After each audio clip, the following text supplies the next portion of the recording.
जय हिंद फ्रेंड्स, स्वागत है आप सभी लोगों का आपके इस अपने YouTube channel quick study online में। करंट अफेयर्स के वीकली सीरीज में आज की इस नई वीडियो में हम लोग बात करेंगे फरवरी के लास्ट वीक यानी 22 से लेकर 28 फरवरी 2022 से बनने वाले सभी इंपॉर्टेंट करंट अफेयर्स के बारे में। बिल्कुल कम समय में अधिक से अधिक इन्फॉर्मेशन प्रोवाइड करने की पूरी कोशिश की जाएगी। किसी भी एक दिवसीय परीक्षा की तैयारी से जुड़े हुए मित्रों के लिए ये वीडियो काफ़ी हेल्पफुल एंड इम्पोर्टेंट होगी, सो आप वीडियो को सपोर्ट जरूर करें। फ्रेंड्स, चैनल पर यदि आपकी पहली विजिट है तो आप चैनल को सब्सक्राइब करके और बेल आइकन जरूर प्रेस कर दें ताकि अगली वीडियो की इंस्टेंट नोटिफिकेशन आप तक बिल्कुल आसानी से पहुंचती रहे। फ्रेंड्स, क्लास शुरू करने से पहले मैं आपसे एक विशेष रिक्वेस्ट करता हूं। जैसा कि आप देख पा रहे हैं कि इस वीडियो में हैंड रिटेन नोट्स का यूज किया गया है। फ्रेंड्स, केवल हैंड रिटेन नोट्स देखकर ही पूरी क्लास को आप जज ना करें। क्लास में लास्ट तक जरूर बने रहें। मुझे पूरा विश्वास है कि ये वीडियो आपको बिल्कुल पसंद आएगी और अच्छी लगेगी। और ये वीडियो कैसी लगी इस बात का फीडबैक जो है आप कमेंट बॉक्स में अवश्य मेंशन करें। तो आइए क्लास की फटाफट से शुरुआत करते हैं। पहला क्वेश्चन है, हाल ही में नीति आयोग के नए सीईओ कौन बने हैं? तो इसका सही उत्तर हो जाएगा VVR सुब्रमण्यम। ठीक है, परमेश्वरन अय्यर की जगह इनको नियुक्त किया गया है। और वहीं उपाध्यक्ष की बात करें तो लास्ट ईयर भी इनकी भी नियुक्ति की गई थी। सुमन बेरी मतलब उपाध्यक्ष के रूप में नियुक्त किए गए थे। जान लेते हैं नीति आयोग के बारे में। देखिए, पहले प्रधानमंत्री थे पंडित जवाहरलाल नेहरू जी और इन्हीं के द्वारा वर्ष 1950 में योजना आयोग लाया गया था। लेकिन साल 2014 में अगस्त का वो लगभग टाइम था 2014 में, जब प्रधानमंत्री PM मोदी बने तो इन्होंने योजना आयोग को रद्द कर दिया और जनवरी 2015 में इसी योजना आयोग के स्थान पर नीति आयोग की स्थापना किए। ठीक है, नीति यानी national institution for transforming India. इसमें अध्यक्ष जो होते हैं ना, वो जो भी वर्तमान प्रधानमंत्री होते हैं वही इसके अध्यक्ष होते हैं। तो इस तरह नीति आयोग के पहले अध्यक्ष और वर्तमान अध्यक्ष PM मोदी ही हैं। ऐसा इसलिए क्योंकि 2015 में नीति आयोग की स्थापना हुई थी और 2014 से ही वर्तमान में प्रधानमंत्री बने हुए हैं मोदी जी। तो इस तरह पहले और वर्तमान अध्यक्ष कौन है? तो PM मोदी हैं। उपाध्यक्ष की बात करें तो इसके पहले उपाध्यक्ष थे अरविंद पनगड़िया। ठीक है, वहीं पहले CEO की बात करें तो सिंधु खुलर थे, लेकिन वर्तमान में CEO अब VVR सुब्रमण्यम को बनाया गया है। ठीक है, इस क्वेश्चन में CEO की बात हो रही है तो जल्द ही खबरों में बने कुछ CEO को यहाँ पर हम लोग रिलेट कर लेते हैं। आपने कुछ ही समय पहले सुना था कि फाइजर इंडिया की नई CEO के रूप में मीनाक्षी नेवतिया को नियुक्त किया गया है। YouTube के नए CEO नील मोहन बने थे। और क्या कह सकते हैं, गुजरात मैरीटाइम क्लस्टर के नए CEO माधवेंद्र सिंह को नियुक्त किया गया था। ठीक है, नेक्स्ट, फरवरी 2023 में खजुराहो नृत्य महोत्सव के 49वें संस्करण का आयोजन कहाँ किया गया? तो इसका सही उत्तर हो जाएगा मध्य प्रदेश में। ठीक है, खजुराहो जो मंदिर है वो मध्य प्रदेश में जो छतरपुर का जो क्षेत्र है वहीं आसपास स्थित है। और इस खजुराहो मंदिर को कंदरिया महादेव मंदिर भी कहा जाता है, यहीं पर रिलेट है। ठीक है, तो याद रखिए। तो इसी खजुराहो मंदिर के संदर्भ में इस खजुराहो नृत्य का महोत्सव जो है इसका आयोजन भी किया जाता है। 49वें संस्करण का आयोजन मध्य प्रदेश में किया गया। ये जो खजुराहो मंदिर है ना, वो चंदेल शासकों के द्वारा स्थापित किया गया था। तो इतनी बातें याद रखें। ठीक है, इस क्वेश्चन में चर्चे में रहे कुछ महोत्सवों की बात हो रही है। तो देखिए, मध्य प्रदेश में ही एक मंदसौर जगह है, जिला है। ठीक है, इसी मंदसौर में फ्लोटिंग फेस्टिवल का आयोजन किया गया था। मांडू महोत्सव, नमस्ते ओरछा महोत्सव, ये मध्य प्रदेश के ही कुछ प्रमुख महोत्सव हैं। ठीक है, हरियाणा में फरीदाबाद में राष्ट्रपति द्रौपदी मुर्मू जी के द्वारा अंतर्राष्ट्रीय गीता महोत्सव का उद्घाटन किया गया था। ठीक है, और उत्तर प्रदेश में आगरा में ताज महोत्सव का आयोजन किया गया था।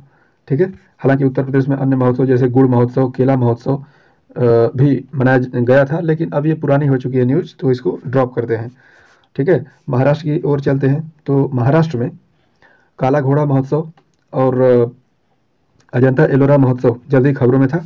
दिल्ली में आदि महोत्सव का उद्घाटन मेजर ध्यानचंद स्टेडियम में कुछ ही समय पहले PM मोदी जी के द्वारा किया गया था। ठीक है, और इसी दिल्ली में भारत ड्रोन महोत्सव की शुरुआत भी PM मोदी के द्वारा ही की गई थी। तो इतनी इन्फॉर्मेशन यहाँ से। मध्य प्रदेश के बारे में बात कर लेते हैं। मुख्यमंत्री यहाँ पर शिवराज सिंह चौहान है। राज्यपाल के रूप में मंगू भाई छगन भाई पटेल को नियुक्त किया गया है। मध्य प्रदेश उच्च न्यायालय के मुख्य न्यायाधीश हैं रवि मलिमथ। ठीक है, मध्य प्रदेश को टाइगर स्टेट के नाम से जाना जाता है क्योंकि टाइगर की संख्या सर्वाधिक मध्य प्रदेश में ही है। ठीक है। सोया प्रदेश के नाम से जाना जाता है क्योंकि मध्य प्रदेश में सोयाबीन का सर्वाधिक उत्पादन किया जाता है। मध्य प्रदेश में सबसे ज़्यादा नेशनल पार्क वाला ये राज्य है। कुनू नेशनल पार्क को लेकर मध्य प्रदेश जल्द ही चर्चे में था क्योंकि कुनू नेशनल पार्क में साउथ अफ्रीका से लाए गए 12 चीतों को जल्द ही रिलीज किया गया है। याद रखें, पिछले साल 8 चीतों को रिलीज किया गया था और इस साल 12। ठीक है, प्रोजेक्ट टाइगर के तहत। प्रोजेक्ट टाइगर कब लाया गया था? तो 1973 में लाया गया था। ठीक है, तो इतनी बातें यहाँ से। नेक्स्ट, किस राज्य सरकार द्वारा हाल ही में राज्य स्तरीय झींगा मेले का आयोजन किया गया था? तो इसका सही उत्तर हो जाएगा पंजाब सरकार के द्वारा। ठीक है, किसानों में मछली पालन हेतु जागरूकता एवं उसके प्रोत्साहन के लिए मुख्य रूप से ये मेला आयोजित किया गया था पंजाब सरकार के द्वारा। ठीक है, देखिए जो झींगा है ना, मछली खाने वाले जो भी लोग हैं, झींगा बहुत काफ़ी पसंद किया जाता है। झींगा के निर्यात में भारत का अग्रणी भूमिका है। ठीक है, और इसी मतलब झींगा उत्पादन की वृद्धि में मतलब झींगा उत्पादन की वृद्धि के लिए एक क्रांति चलाई गई थी, गुलाबी क्रांति। ठीक है, पिंक रिवॉल्यूशन। तो याद रखिएगा, हालांकि गुलाबी क्रांति का संबंध प्याज उत्पादन से भी है। यहाँ पर खास बात यह है कि काफ़ी थोड़ा सा क्रिटिकल पॉइंट बन जाता है क्योंकि आप जानते हैं कि केवल मछली उत्पादन के लिए नीली क्रांति चलाई गई थी, लेकिन झींगा मछली के उत्पादन के लिए ये गुलाबी क्रांति शुरू की गई थी। याद रखें। इस क्वेश्चन में बात हो रही है पंजाब सरकार की, जान लेते हैं पंजाब के बारे में। मुख्यमंत्री यहाँ पर भगवंत मान है जो आम आदमी पार्टी से चुन के आते हैं। राज्यपाल के रूप में बनवारी लाल पुरोहित और चंडीगढ़ उच्च न्यायालय के मुख्य न्यायाधीश हैं रविशंकर झा। ठीक है, पंजाब में चर्चित योजनाओं की बात कर लेते हैं। तो यहाँ पर लोक मिलनी कार्यक्रम की शुरुआत की गई थी और 1 MLA 1 पेंशन योजना को लेकर खासा चर्चे में था पंजाब। ठीक है, और पंजाब के संगरूर में जल्द ही एशिया के सबसे बड़े CBG प्लांट, कंप्रेस्ड बायोगैस, ये प्लांट की शुरुआत की गई थी पंजाब में। ठीक है, अच्छा इसी से एक रिलेट मैं यहाँ पर आपको और बता देता हूँ।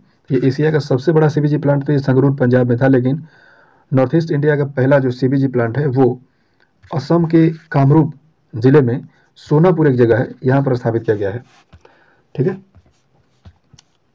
फ्रेंड्स, इस वीडियो के PDF के लिए आप टेलीग्राम चैनल को ज्वाइन कर सकते हैं। सर्च बॉक्स में easily quick study online type करें और चैनल को ज्वाइन करके वीडियो आसानी से प्राप्त कर सकते हैं। फ्रेंड्स, जैसा कि मैंने आपको अभी बताया कि ये फरवरी के लास्ट वीक की ये फाइनल वीडियो होगी। इसके बाद हम लोग मंथली अंक के रूप में एक फरवरी मंथ की एक वीडियो भी बहुत जल्दी आपको प्रोवाइड करेंगे। देखिए वो वीडियो कब तक आ जाएगी, मेरी कोशिश रहेगी कि वो बहुत जल्दी ही आपको प्रोवाइड कर दी जाए। ठीक है, नेक्स्ट, हाल ही में किस महासागर में रूस, चीन और दक्षिण अफ्रीका के बीच संयुक्त नौसैनिक अभ्यास मोसी 2 का आयोजन किया गया था? इसका सही उत्तर हो जाएगा हिंद महासागर में, और इसका आयोजन फरवरी 2023 में किया गया था। ठीक है, भागीदार देशों की बात करें तो मुख्य रूप से रूस, चीन और दक्षिण अफ्रीका के नौसेनाओं के द्वारा इसमें पार्टिसिपेट किया गया था। नाम था मोसी और संस्करण था दूसरा। ठीक है, आयोजन दक्षिण हिंद महासागर में किया गया था। ठीक है, ठीक है, तो इसमें मुख्य रूप से नौसैनिक अभ्यासों की बात हो रही है। सबसे पहले तो रूस चीन के बारे में एक बात मैं आपको बता दूं। यहाँ पर रूस चीन आपस में ये पड़ोसी देश हैं। ठीक है, और ये जल्द ही इनके मतलब रूस और चीन के बीच ना पहला सड़क ब्रिज का उद्घाटन किया गया था आमूर नदी पर। ठीक है, आमूर रिवर पर। ठीक है, और दक्षिण अफ्रीका के बारे में आपने सुना ही था कि यहाँ पर जल्द ही बिजली संकट के चलते आपातकाल की घोषणा की गई थी। जानेंगे दक्षिण अफ्रीका के बारे में अगले क्वेश्चन में। यहाँ पर अभ्यास की बात हो रही है तो भारत से होने वाले प्रमुख युद्धाभ्यास को रिलेट कर लेते हैं। रूस से भारत के साथ इंदिरा और एविया इंदिरा आयोजित किया जाता है। चीन के साथ भारत से युद्धाभ्यास की बात करें तो हैंड इन हैंड। ठीक है, तो इतनी बातें यहाँ से। हिंद महासागर की बात कर लेते हैं।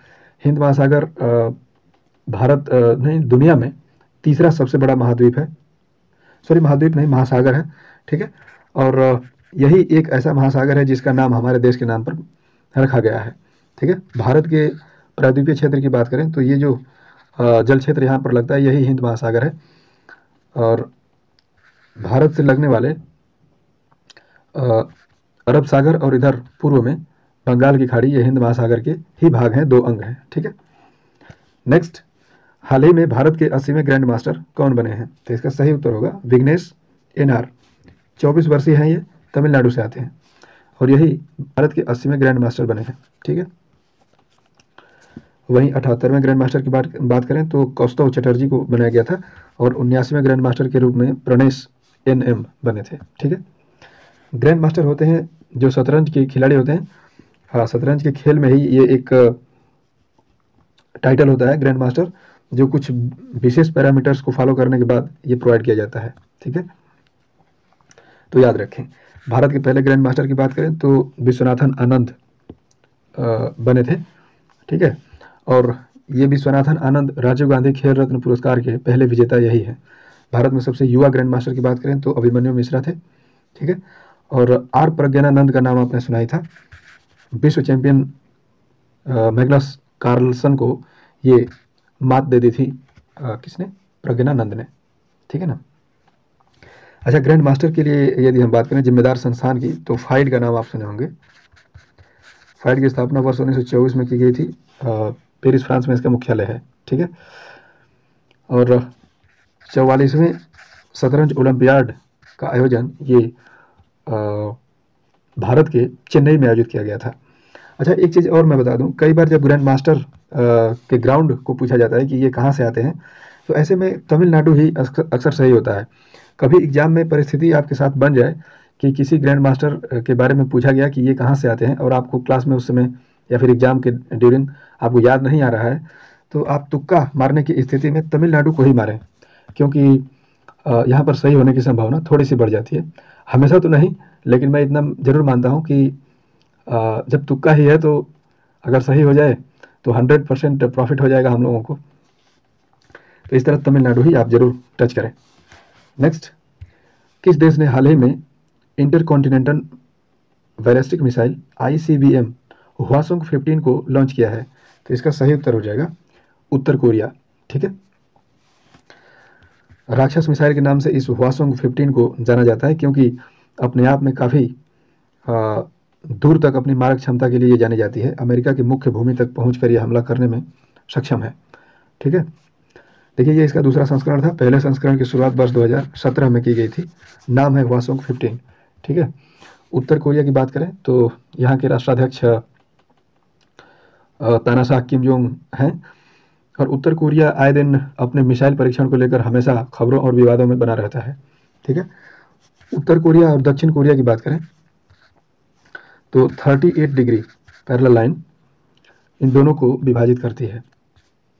नेक्स्ट, हाल ही में दुनिया के सबसे बड़े दिव्यांग पार्क की आधारशिला कहाँ रखी गई है? तो आपको बता दें कि नितिन गडकरी जी जो केंद्रीय सड़क मंत्री हैं, इनके द्वारा महाराष्ट्र के नागपुर में इस दिव्यांग पार्क की आधारशिला रखी गई है। ठीक है, और इसका नाम है अनुभूति। 90,000 वर्ग फीट में इसका ये निर्माण किया जाएगा, और इसकी आधारशिला रखी गई है नागपुर में। ध्यान रखिए, ये भारत का पहला दिव्यांग पार्क नहीं है, परंतु दुनिया का सबसे बड़ा और यूनिक ये दिव्यांग पार्क होगा। ठीक है, और मुख्य रूप से 2 की पॉइंट्स यहाँ पर याद रखना है। नितिन गडकरी जी द्वारा आधारशिला रखी गई, नाम है अनुभूति, और नागपुर में इसकी आधारशिला रखी गई है। ठीक है, यहाँ पर चर्चित पार्कों की बात हो रही है, तो बात कर लेते हैं हम लोग। जैसे, हालांकि ये न्यूज़ तो काफ़ी पुरानी हो चुकी है, लेकिन फिर भी रिलेट कर लेते हैं। जैसे भारत का पहला टायर पार्क ये कोलकाता में स्थापित किया गया था। पहला फायर पार्क ये भुवनेश्वर में स्थापित किया गया था। पहला लेदर पार्क की बात करें तो उत्तर प्रदेश के कानपुर में स्थापित किया गया था। ठीक है, और दर्शन पार्क की बात करें तो केंद्रीय गृह मंत्री अमित शाह जी के द्वारा लास्ट ईयर दिल्ली में दर्शन पार्क स्थापित किया गया था। और देखिए, एक चीज़ मुझे याद आया, जल्द ही करंट की ये बात है, संविधान पार्क का उद्घाटन राष्ट्रपति द्रौपदी मुर्मू जी के द्वारा जयपुर में किया गया था। ठीक है, तो इतनी बातें याद रखें। इस क्वेश्चन में महाराष्ट्र की बात हो रही थी, जान लेते हैं महाराष्ट्र के बारे में। महाराष्ट्र एक कोस्टल स्टेट है। ठीक है, और इसकी राजधानी है मुंबई, जो 7 टापुओं का नगर के नाम से जाना जाता है। मुंबई को भारत की आर्थिक राजधानी के रूप में भी जाना जाता है, और 2050 तक 0 कार्बन एमिशन के गोल को अचीव करने की घोषणा मुंबई के द्वारा की गई थी। जल्द ही खेलों से एक क्वेश्चन मैं रिलेट कर लेता हूँ। सैयद मुश्ताक अली ट्रॉफी की विजेता इस बार मुंबई बन गई है। ठीक है, तो इतनी बातें याद रखें। नेक्स्ट, हाल ही में नई दिल्ली की नई मेयर कौन बनी है? तो इसका सही उत्तर होगा शैली ओबेरॉय, आम आदमी पार्टी से आती हैं। वहीं पर डिप्टी मेयर की बात करें तो मोहम्मद इकबाल को चुना गया था। ठीक है, अच्छा, एक क्वेश्चन यहाँ पर मेयर की बात हो रही है, तो मैं बता दूं, भारत की सबसे युवा मेयर केरल की बनी थी आर्या राजेंद्रन। ठीक है, इतनी बातें याद रखें, यहाँ पर वन लाइन फॉर्मेट में ही याद रख सकते हैं। ठीक है,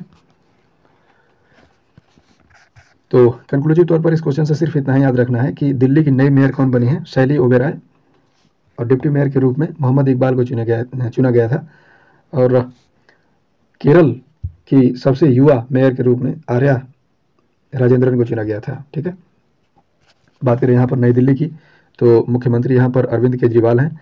वीके सक्सेना दिल्ली के नए उपराज्यपाल के रूप में पिछले साल नियुक्त किए गए थे, और दिल्ली भारत की राजधानी है। इसकी घोषणा वर्ष 1911 में की गई थी, लेकिन स्थापना 1912 में स्थापित किया गया था। अच्छा, आप ये कमेंट बॉक्स में बता सकते हैं कि किस संविधान संशोधन के द्वारा दिल्ली को राष्ट्रीय राजधानी घोषित किया गया था। ठीक है,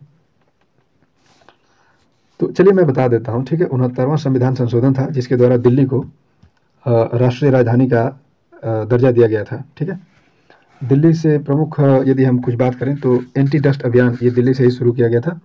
ठीक है, और दिल्ली में जल्द ही कुछ आयोजन किए गए थे, उनको रिलेट कर लेते हैं। जैसे इस बार जो बॉक्सिंग चैंपियनशिप होगी उसका मेज़बान दिल्ली ही होगा, और रायसीना डायलॉग के 8वें संस्करण की मेज़बानी दिल्ली के द्वारा की जा रही है। इसमें मुख्य अतिथि के तौर पर इटली की प्रधानमंत्री जॉर्जिया मेलोनी इसमें वर्तमान में दिल्ली पहुंची हैं। ठीक है, इंटरपोल की 90वीं महासभा की बैठक का आयोजन इस दिल्ली में ही किया गया था, और इसी इंटरपोल द्वारा यंग ग्लोबल पुलिस लीडर्स की एक तीसरी बैठक थी, इसका आयोजन भी दिल्ली में ही किया गया था। ठीक है ना। नेक्स्ट, ICAR के द्वारा हाल ही में गेहूं की एक नई किस्म विकसित की गई है, उसका नाम क्या है। ठीक है, तो इसका नाम है HD 3385। वन लाइन फॉर्मेट में इस क्वेश्चन को याद रखें, काफ़ी इंपॉर्टेंट लगा सो मैंने यहाँ पर मेंशन कर दिया। ठीक है, तो गेहूं का जो प्रजाति है उसका नाम क्या है, तो HD 3385 ICAR के द्वारा विकसित किया गया है। जान लेते हैं ICAR के बारे में। तो ICAR यानी Indian council of agricultural research, स्थापना इसकी 1929 में की गई थी, और मुख्यालय नई दिल्ली में स्थित है। ठीक है, नेक्स्ट क्वेश्चन, हाल ही में I2U2 बिजनेस फोरम 2023 का प्रथम सम्मेलन का आयोजन कहाँ किया गया था, तो इसका सही उत्तर हो जाएगा UAE में। ठीक है, देखिए I2U2 क्या है, तो ये एक तरह की गोलबंदी है। ठीक है, समुद्री सुरक्षा, परिवहन एवं इंफ्रास्ट्रक्चर डेवलपमेंट को लेकर के भारत, इजराइल, USA और UAE के द्वारा ये समझौता या ये एक तरह का संगठन बनाया गया है। नाम है I2U2। स्थापना इसकी अक्टूबर 2021 में की गई थी, और सदस्य देशों की बात अभी मैंने की। कैसे याद कर सकते हैं, तो इसमें 2 I है और 2 U है।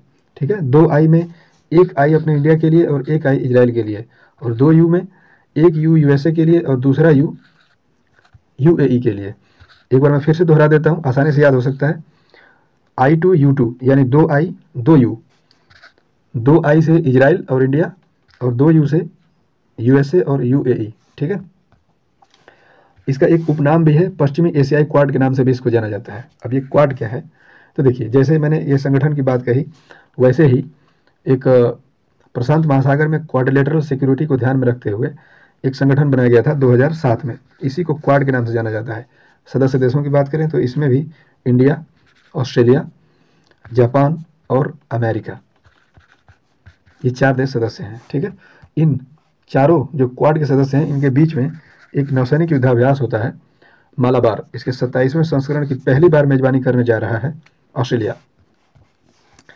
ठीक है ना, तो इतनी बातें ध्यान रखें। नेक्स्ट, हाल ही में जारी जलवायु जोखिम रैंकिंग 2023 में दुनिया के 50 राज्यों में कितने भारतीय राज्य सम्मिलित किए गए हैं, तो सही उत्तर हो जाएगा 9 राज्य। ठीक है ना, ये जलवायु जोखिम रैंकिंग 2023 में जारी की गई है, और अधिकांश प्रांत इसमें चीन, भारत और अमेरिका से ही हैं। तो भारतीय राज्यों की बात करें जिन्हें सम्मिलित किया गया है, कुल 9 राज्य हैं। कैसे याद कर लेते हैं हम लोग अभी, सिंपली इसको याद करने के लिए यदि भारत के मैप की ओर ध्यान दें, तो यदि हम सबसे पहले पूर्वोत्तर में आते हैं तो यहाँ से एक राज्य है असम, उत्तर प्रदेश और बिहार उप से। पश्चिमोत्तर की बात करें तो जैसे एक सीधे में पंजाब, राजस्थान और गुजरात, तो 6 राज्य ये हो गए, असम, उत्तर प्रदेश, बिहार पंजाब, राजस्थान और गुजरात, और 3 राज्य प्रायद्वीपीय यानी दक्षिण भारत के क्षेत्र से, महाराष्ट्र, तमिलनाडु और केरल। ठीक है, तो महाराष्ट्र, तमिलनाडु और केरल 3 राज्य, पंजाब, राजस्थान, गुजरात 3 राज्य, असम, उत्तर प्रदेश और बिहार, यानी इस तरह कुल 9 राज्यों को इस सूची में सम्मिलित किया गया है।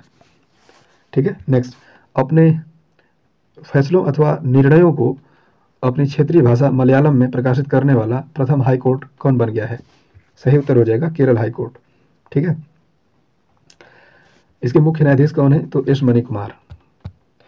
ठीक है ना, तो याद रखिएगा मलयालम ये केरल की भाषा है, और इसी क्षेत्रीय भाषा में इस हाई कोर्ट के द्वारा जो भी डिसीजन लिए जाएंगे उसको इस भाषा में भी प्रकाशित किया जाएगा। ऐसा इसलिए है क्योंकि एक आम आदमी तक जो भी डिसीजन है उसके महत्व को पहुंचाया जा सके, जो उस क्षेत्र में रहने वाले जो लोग हैं वो जो कोर्ट की जो महत्ता है उसको आसानी से समझ सकें।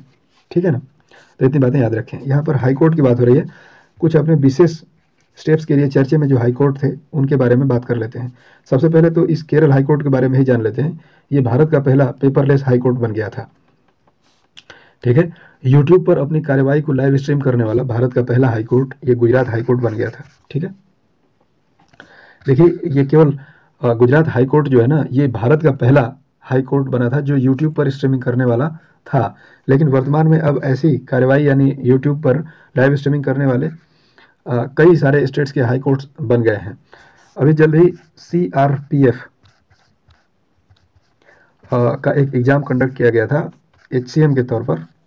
ठीक है, ASI वाली जो भर्ती थी, इसमें ऐसा क्वेश्चन पूछा गया था, ठीक है ना, कि अभी रिसेंट में कौन राज्य मतलब लाइव स्ट्रीमिंग करना शुरू किया था। तो मैं आपको याद रखे बता रहा था कि गुजरात पहला हाई कोर्ट था जिसने ये कार्यक्रम की शुरुआत की थी, पर वर्तमान में अब बहुत सारे हाई कोर्ट्स ने ये कार्यक्रम शुरू कर दिया है।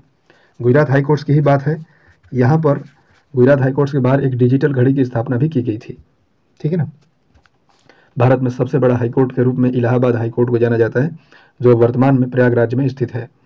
ठीक है ना, तो इतनी बातें याद रखें। नेक्स्ट, हाल ही में FATF के द्वारा किस देश की सदस्यता को रद्द किया गया है? इसका सही उत्तर हो जाएगा रूस। ठीक है, आप जानते हैं कि पिछले वर्ष रूस यूक्रेन वर्ल्ड वार काफ़ी चर्चे में था, और इसी के कारण FATF के द्वारा रूस की सदस्यता को रद्द कर दिया गया है। बात कर लेते हैं FATF के बारे में। FATF यानी फाइनेंशियल एक्शन टास्क फोर्स, इसकी स्थापना वर्ष 1989 में की गई थी। पेरिस, फ्रांस में इसका मुख्यालय है। T राजा प्रसाद इसके वर्तमान में अध्यक्ष हैं। सदस्य देशों की बात करें तो 39 देश इसमें सदस्य हैं। ठीक है, दुनिया में जो भी ऋणदाता वैश्विक संस्थाएं हैं उसमें किस देश की रिपोर्ट कार्ड कैसी है, यही रिपोर्ट कार्ड एक तरह से प्रस्तुत करता है FATF। ठीक है, मुख्य रूप से इसकी 2 सूचियां हैं, ग्रे सूची और ब्लैक सूची। तो जो देश ग्रे सूची में होते हैं उनको इन संस्थाओं से ऋण प्राप्त करने में थोड़ी बहुत दिक्कत का सामना करना पड़ता है। ओवरऑल फाइनली ऋण प्राप्त हो जाता है, लेकिन ब्लैक सूची में आ जाने के बाद ऋण को पूर्णतः प्रतिबंध कर दिया जाता है, यानी उपलब्ध नहीं कराया जाता। ऋण प्राप्त करने में दिक्कत होती है या फिर नहीं मिलता है ऋण। ठीक है, तो इसी ग्रे सूची में सम्मिलित किए गए कुछ देशों की बात कर लेते हैं। पाकिस्तान, जो भारत का पड़ोसी देश है, इसी पाकिस्तान को जल्द ही ग्रे सूची से बाहर निकाल दिया गया है। लंबे समय से ये इस ग्रे सूची में पड़ा हुआ था, और UAE और तुर्की जैसे देशों को ग्रे सूची में FATF द्वारा शामिल किए जाने की खबरें भी पिछले साल सुनने के लिए मिली थी।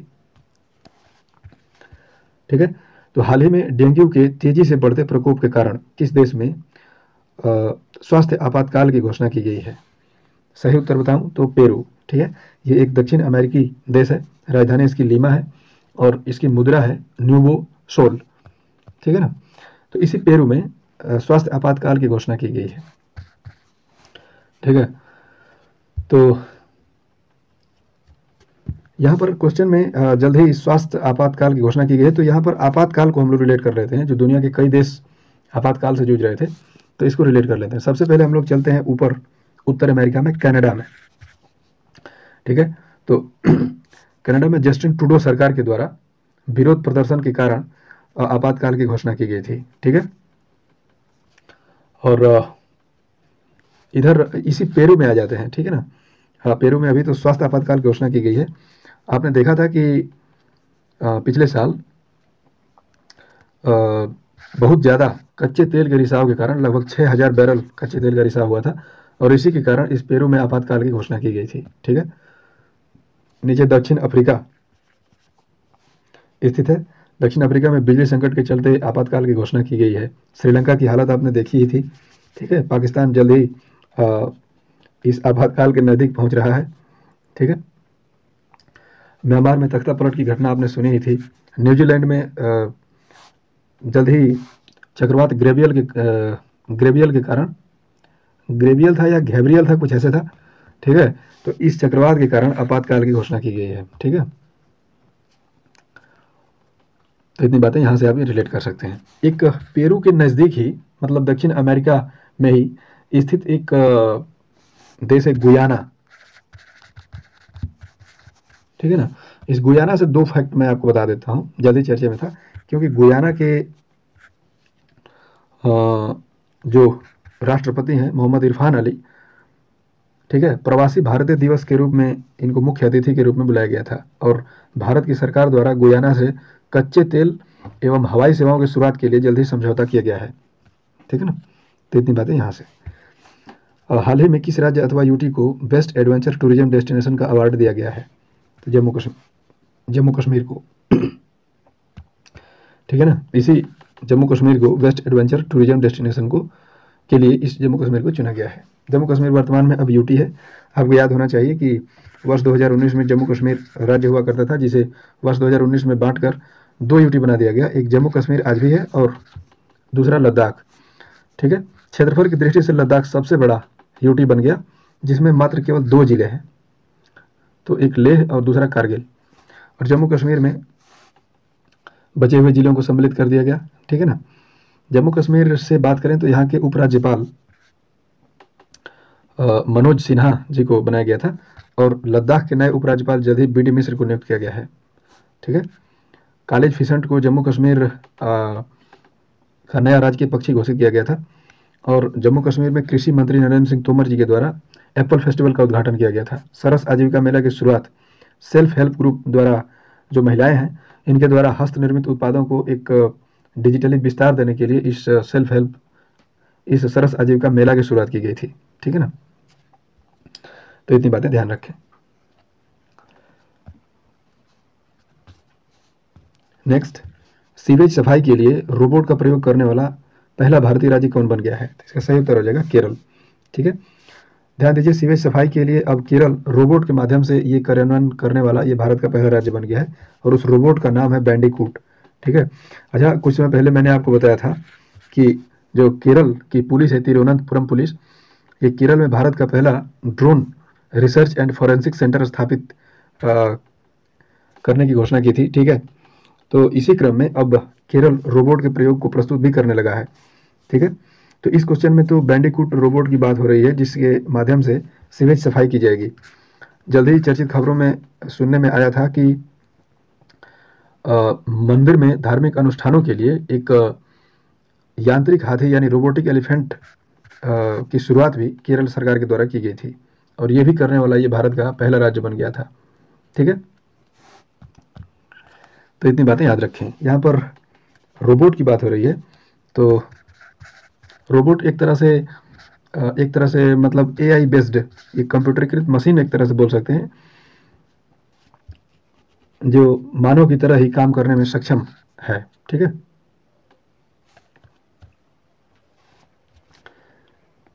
नेक्स्ट, हाल ही में नई दिल्ली में आयोजित विश्व पुस्तक मेला 2023 की मेजबानी किस मंत्रालय द्वारा की गई है? तो सही उत्तर बता दें आपको, केंद्रीय शिक्षा मंत्रालय के द्वारा इस विश्व पुस्तक मेला की मेजबानी की गई थी। पिछले साल पुस्तक मेला ये कोलकाता में मनाया गया था, अगर मैं सही हूँ। थोड़ा सा मुझे ये विदित नहीं है, भूल रहा हूँ थोड़ा सा, आप इसको एक बार क्रॉस चेक जरूर करें। ठीक है, लेकिन इस बार विश्व पुस्तक मेला का आयोजन नई दिल्ली में किया जाएगा और इसकी मेजबानी केंद्रीय शिक्षा मंत्रालय के द्वारा की जाएगी। ठीक है, इसका आयोजन 25 फरवरी से लेकर और 5 मार्च तक किया जाएगा। इतिहास, कला एवं संस्कृति के संदर्भ में मुख्य रूप से इसका झुकाव होगा। ठीक है, वर्तमान में केंद्रीय शिक्षा मंत्री धर्मेंद्र प्रधान जी हैं। ठीक है, और इन्हीं धर्मेंद्र प्रधान जी के द्वारा नई दिल्ली में युवा संगम पोर्टल को लॉन्च किया गया था, जो लैंग्वेज से संबंधित डिफरेंस है उसको समाप्त करने के लिए, ठीक है ना। तो इतनी बातें ध्यान रखें। अच्छा, विश्व पुस्तक दिवस कब मनाया जाता है? तो आप याद रखें 23 अप्रैल को प्रतिवर्ष विश्व पुस्तक दिवस मनाया जाता है, ठीक है ना। नेक्स्ट, 24 फरवरी 2023 को किस केंद्रीय योजना को 4 वर्ष पूरे हो गए? तो आपको ध्यान रहे प्रधानमंत्री किसान सम्मान निधि योजना ने 4 वर्ष पूरे कर लिए हैं। उत्तर प्रदेश के गोरखपुर से 24 फरवरी 2019 में इस योजना की शुरुआत प्रधानमंत्री नरेंद्र मोदी जी के द्वारा की गई थी और 6,000 रुपये प्रति वर्ष यानी 2,000 रुपयों की 3 किस्तें 1 वर्ष के दौरान किसानों को प्रोवाइड की जाती हैं, ठीक है। लघु एवं सीमांत किसानों को मुख्य रूप से इस योजना का लाभ दिया जा रहा है, ठीक है। तो याद रखें 2019 में शुरू की गई थी उत्तर प्रदेश के गोरखपुर से, ठीक है। प्रधानमंत्री आवास योजना, ठीक है ना। प्रधानमंत्री आवास योजना जो 2022 तक सभी को छत देने के लिए शुरू की गई थी, 2024 तक इसका एक्सटेंशन कर दिया गया यानी विस्तार दे दिया गया है। प्रधानमंत्री कुसुम योजना की शुरुआत भी आपने सुनी थी, ठीक है। जो किसान हैं इनके पंपिंग सेट को सोलराइज करने के लिए ये कार्यक्रम शुरू किया गया था और इसको भी 2026 तक के लिए विस्तार दे दिया गया है। कुसुम योजना के तहत सर्वाधिक पंपिंग सेट को सोलराइज करने के मामले में हरियाणा शीर्ष राज्य के रूप में सामने आया था। फ्रेंड्स, तो ये थी हम लोगों की फरवरी से संबंधित लास्ट वीक की चर्चा। उम्मीद करता हूँ ये वीडियो आपको अच्छी लगी होगी। वीडियो यदि अच्छी लगी है तो आप वीडियो को लाइक, शेयर और कमेंट जरूर करें। चैनल को सब्सक्राइब भी अवश्य कर लें। पिछले क्वेश्चन का उत्तर जो मैंने आपसे पूछा था, हाल ही में एमपीसी के द्वारा किस ग्रह के आसपास 12 नए उपग्रहों के होने की घोषणा की गई थी? तो सही उत्तर था बृहस्पति, ठीक है। ठीक है, इस जो 12 नए उपग्रह हैं इनकी खोज से पूर्व सौरमंडल में सबसे ज़्यादा उपग्रहों की संख्या वाला जो ग्रह की बात करें तो शनि था, लेकिन एक बार फिर से बृहस्पति अब शीर्ष पर पहुंच गया है। आज का आपके लिए आज का क्वेश्चन है, ठीक है। हाल ही में किस राज्य सरकार में नकल विरोधी कानून पारित किया गया है? ठीक है, ये जो ऑप्शन है वो मैं मतलब मॉडिफाई नहीं कर पाया हूँ, पिछले क्वेश्चन का लग गया है बाय मिस्टेक, ठीक है। तो आप इस क्वेश्चन का उत्तर कमेंट बॉक्स में जरूर विस्तार से बताएंगे कि किस राज्य सरकार ने नकल विरोधी कानून पारित किया है, ठीक है। तो आज की इस वीडियो में सिर्फ इतना ही, मिलेंगे फिर एक नए वीडियो में, तब तक के लिए आपको नमस्कार।